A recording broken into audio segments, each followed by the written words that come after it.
How many years, Bob? A little bit tail first. Didn't seem like it hardly at all. 32 years ago, back in 1952, and he says that ever since he knew he could build an even smaller airplane. Well, he's finally gotten around to it, spending the last 6 years of his life designing and building that airplane. And he says he's already flown it once, but we're a little skeptical. So today we went down to the Pinell Air Park just north of Tucson, where for the very first time in front of a television camera he tried to do it.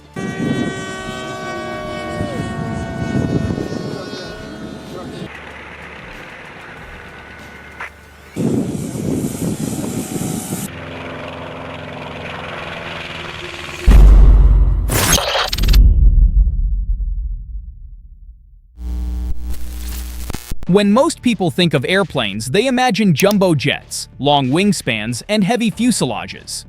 But there's also a very different track in aviation. Building an airplane that is as small as possible. Why would anybody do that? Good question. The Guinness World Records has an entry for the smallest aircraft to fly. And that becomes a challenge in itself. These planes often come out of individual builders rather than big companies. They show what you can do with grit, skill, and creativity. Being the smallest gives you headlines. People love the odd, the extreme. It really sparks curiosity. So in many ways, the quest to build the smallest plane is as much about human ambition and personality as it is about pure aerodynamics. To understand how we got to the Bumble Bee II, we need to look at earlier attempts. In 1948, the Beecraft Wee Bee was built in the US. It was described as the world's smallest plane at the time. In 1952, the Stitz SA-2A Skybaby was built by Ray Stitz and flown by Robert Starr. It held the title of the world's smallest man-carrying airplane. Then came the first Bumble Bee, and later the Bumble Bee II, built by Robert Starr. The Bumble Bee II took the record for the smallest piloted biplane and even the broad smallest aircraft category. The Bumble Bee II was designed and built by Robert Starr in Phoenix, Arizona. According to Guinness, its wingspan was just 5 feet 6 inches, about 1.68 meters.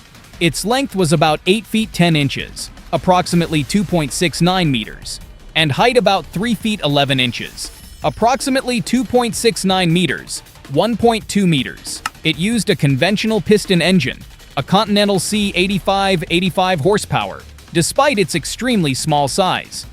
It first flew on April 2nd, 1988 at Marana, Arizona.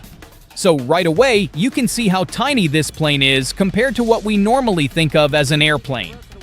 Imagine a full-sized adult pilot in a cockpit built into something that's only 9 feet long. That's the kind of design challenge we're talking about. Building something small isn't just a matter of scaling everything down.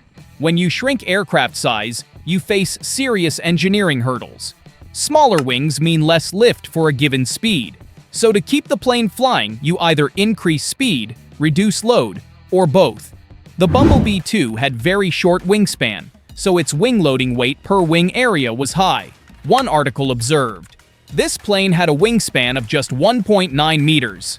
The plane weighed 260 kilograms with the pilot. With shorter fuselage, less distance between control surfaces and center of gravity, things can feel twitchy. Some pilots and observers describe the tiny planes as being very difficult to fly. For example, greater than, "That thing looks like a death trap. Just imagine trying to land it." A small plane still needs enough thrust to overcome drag and climb. In Bumble Bee II's case, the 85 horsepower engine was substantial for its size. But with such tiny surfaces and high speeds, the design margins are tight. When you build something so small, how do you fit a full-size adult pilot? The cockpit becomes cramped, control setup gets awkward, and visibility might suffer. Starr's design was almost a cockpit afterthought inside a tiny fuselage. Tiny planes have less margin for error. A slight misjudgment in control input or a minor engine glitch can lead to rapid issues. The Bumble Bee II indeed crashed on its third flight. In short, designing the smallest possible human-carrying plane isn't just cute, it's risky. It requires high precision, strong design discipline, and a willing pilot.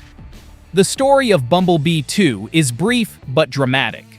On April 2nd, 1988, Starr flew it from Marana Airport, Arizona, and claimed the Guinness record for the smallest piloted airplane. Unfortunately, the victory was short-lived in terms of flight history. On May 5, 1988, during its third flight, the engine failed at about 400 feet altitude while flying downwind. The aircraft crashed and was destroyed, and Starr was severely injured. Despite the crash, the record still stands for the smallest flying manned biplane, and among the smallest aircraft overall. Guinness still lists Bumble Bee II in their smallest aircraft category.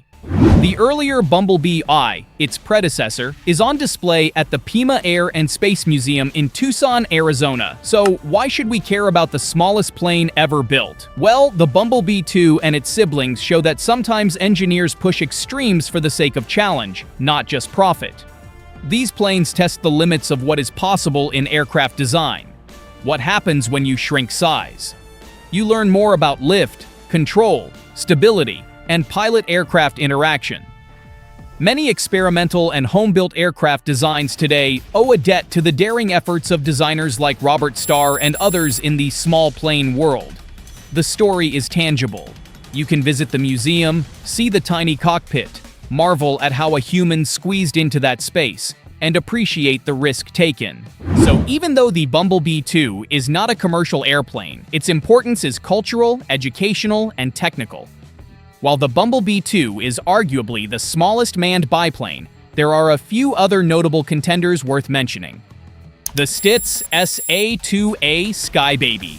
Built in 1952 by Ray Stitz and piloted by Robert Starr, it was at its time perhaps the smallest human-carrying aircraft. The Stitz DS-1 Baby Bird, a monoplane that claimed the smallest monoplane title. The Beecraft Wee Bee, early post-World War II small plane, notable for its tiny size, and the pilot flew in a prone position. Each of these pushed boundaries in their own way. But what makes the Bumble Bee II stand out is the combination of record size, piloted flight, and the fact that the design was intentionally built to win the size record. Let's imagine what flying the Bumble Bee II must have felt like. Picture sitting in a cockpit where your knees might brush the instrument panel because the fuselage is so short. You taxi slowly, the tiny wheels rolling, the wings so close to the ground you can almost touch the turf beside you. You accelerate and feel the engine roar. 85 horsepower in such a small frame means you're getting a lot of thrust relative to size. The wings generate lift, but with such short span, you must maintain speed and be precise. You lift off, maybe climbing quickly because of the power-to-weight ratio, but every gust of wind might feel more significant because you're small and light. Then you prepare to land. You must judge your approach, handle a sensitive aircraft, and bring those tiny wings to bear on the runway. One observer wrote of the plane, "That thing looks like a death trap." Just imagine trying to land it, which speaks to the courage or audacity of the pilot and builder. It wasn't a comfortable ride, it was daring. That's part of what makes it special. What happened after the Bumble Bee II? Let's talk legacy and where you can find these tiny giants today. The Bumble Bee II itself no longer flies. It was destroyed in the crash. But the legacy lives. The earlier Bumble Bee I is on display at Pima Air and Space Museum, Tucson. You can walk around it, see how small it is, and appreciate the mechanical precision and passion that went into it. The story of Robert H. Starr is preserved in aviation literature.